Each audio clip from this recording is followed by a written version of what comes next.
kalatvlive. kalatvlive machiegni pacho, ma e odwa.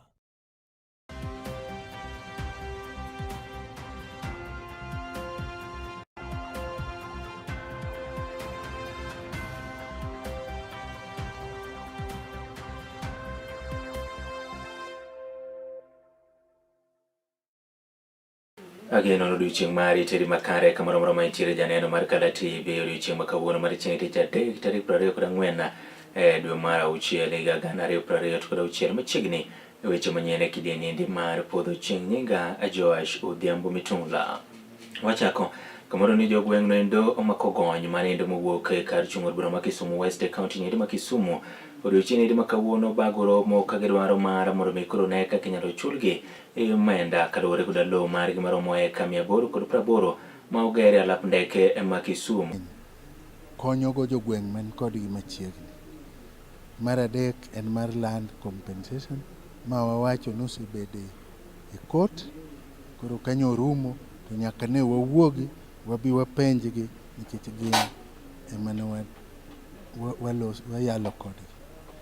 Ka koro osetim, wagisewacho kodgi kendo giyie ni gibiro duokonwa gigi duto e yo maber ka gise tudore gi jogi man kucha, kendo warito machiegni ni gini mondo losre, mondo jopiny chunygi obed gi kwe. To gima duong' wawacho ni wabed gi kwe nikech ka wan gi kwe to kwa biro ir jo sirikal kata jo Kenya Airports Authority mwawacho dhok achiel to wuoyo bedo mayot moloyo jomoko wuoyo koni jomoko wuoyo koni. Iluonga ni Felix Wanga, an manager mochung' ne airports bantie Western Region. Kawuono ne wabedo gi romo gi members mag Kogony Land Council Elders about ji prochiko gadek ma osain mobiro moromo kodwa e gibiro e yor kwe kendo wabedo gi romo mar kwe. Issue mokwongo mane giwacho en issue mar nafas mag tich ne ojende mawuok e alwora mar Kogony kae. Mar ariyo, issue magiwacho mar support ma ke nyalo chiwo ne alwora mar airport kae, the corporate social responsibility. And issue mar adek en issue mar pending land compensation. Koro wawacho ni gigi duto magiwacho wakao kendo waketo kanyakla watero ne jotelo malo.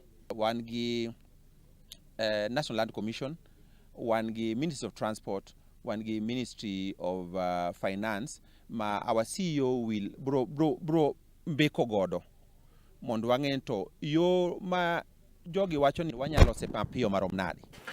Duol mochung' ne tayo yiero kaachiel kod yango keyo pacho kende IBC koro yango okenge magiseketo manendo mar biro neno ni which we are requesting this time round, let's not profile staff because they are Kenyans. We are only coming here to manage an election, a duty that must be done by a Kenyan. Please, we request that you do not profile us. We mean well, engage us if we err and we have anything that, so that we address that risk. We also have the issue of reputational risk, including negative publicity, misinformation, disinformation, especially in this era of AI.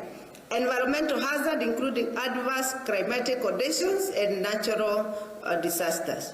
Ladies and gentlemen, I may not dwell on how impartiality in all our operations, professionalism and strict adherence to our operations, professionalism and strict adherence to the law. Kweth mar linda mwananchi koro choro nyime kanyendo chendo magi kata rally mana manendo mawende ne gichano timo chieng' tich abich jumani counties geko mag Nyamira kaachiel koda Kisii kaluwore ni odiechieng' makiny gi singo mar chung' kod oganda jo Kenya ma bende nowito joheragi e kinde ng'anyo ma higa 2024 manikwero godo paro mar chik mar rowere mag Gen Z mathoth gin mag iko mane owito ngimagi. Giyango ni odiechieng' makiny gibiro wuok oko koda jo Kenya mamoko ma bende ochiwore mar mondo mi odiechieng' makiny gibiro wuok oko koda jo Kenya mamoko ma bende ochiwore mar mondo mi opar odiechieng' onogo kuom mano romo margi kata rally mane gichano bag e counties mag Nyamira kaachiel koda Kisii ochor nyaka chak dwe nendo manyien mar abiriyo. We wish to inform our members certain activities. We are deeply disappointed by the government's decision to offer limited monetary assistance to the victims and their families, without ensuring that justice is done and accountability upheld. The lack of transparency in the compensation process and government refusal to allow the constitutionally mandated bodies to oversee the process is compounding the pain of the victims and their families. There is no pathway to reconciliation and a commitment never to repeat the killings and injure innocent Kenyans.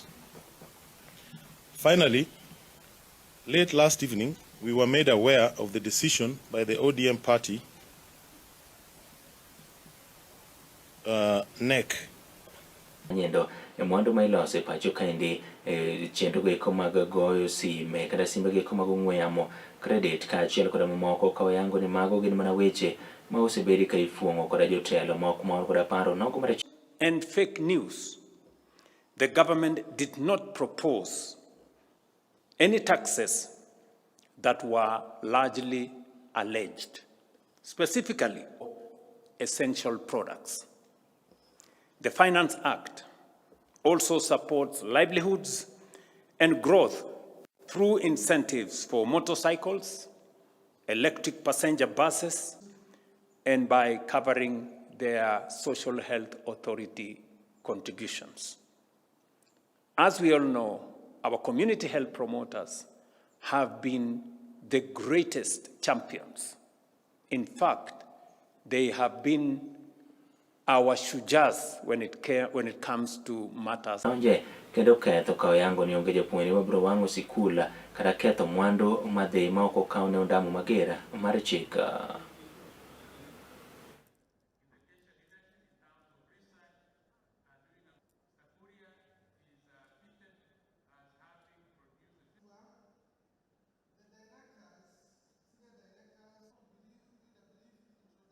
Mowuok e piny mar Amerika e thur kaendi kawatelagi kod mowuok e piny mar Amerika e thur kaendi kawatelagi kod jadolo dino nogo mar jokopere e diocese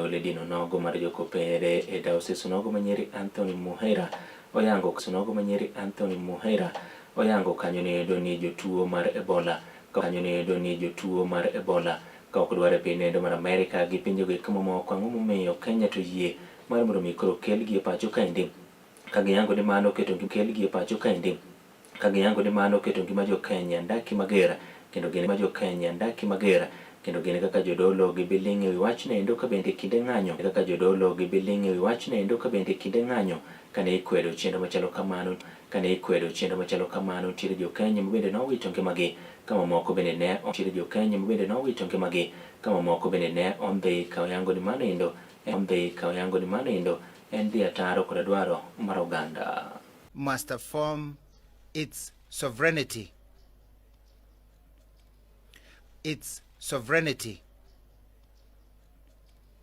Considering the nature of Ebola disease and what it takes to contain it, government wisdom would have required a public engagement to build consensus on the necessity, if at all, of the facility.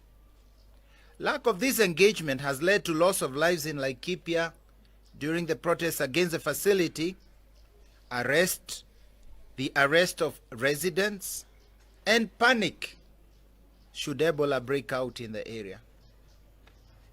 The government should engage in genuine and entrepreneurs from the lakeside region wish to express our deep concern regarding the manner in which the Senate Bill number 35 of 2024, namely the Tobacco Control Amendment Bill, is being handled at the exclusion of key stakeholders from public participation process.